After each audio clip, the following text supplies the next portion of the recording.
రంగారెడ్డి జిల్లా హయత్ నగర్ లో drug control administrative అధికారులు దాడులు చేశారు. ఎలాంటి ఇన్వాయిస్ లేకుండా అక్రమంగా నిల్వ ఉంచిన డాక్టర్ జోష్ పేరుతో ఉన్న సిల్డెనాఫిల్ టాబ్లెట్లను గుర్తించారు అధికారులు. మొత్తం 2.7 లక్షల విలువైన 7,300 టాబ్లెట్లు స్వాధీనం చేసుకున్నారు డ్రగ్ కంట్రోల్ అధికారులు. హిమాచల్ ప్రదేశ్లోని అల్వెంటా ఫార్మా పేరుతో ఉన్న మందులు ఉత్తరప్రదేశ్లోని కాన్పూర్ నుంచి రాష్ట్రానికి అక్రమంగా తీసుకొచ్చినట్టు గుర్తించారు డ్రగ్ కంట్రోల్ అధికారులు.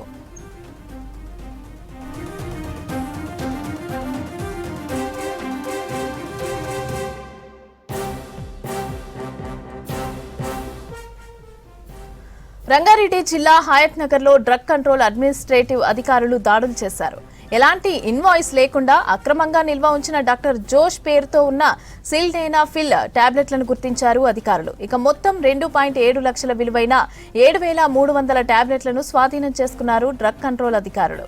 హిమాచల్ ప్రదేశ్లోని అల్వెంటా ఫార్మా పేరుతో ఉన్న ఈ మందులు ఉత్తరప్రదేశ్లోని కాన్పూర్ నుంచి రాష్ట్రానికి అక్రమంగా తీసుకొచ్చినట్టు గుర్తించారు.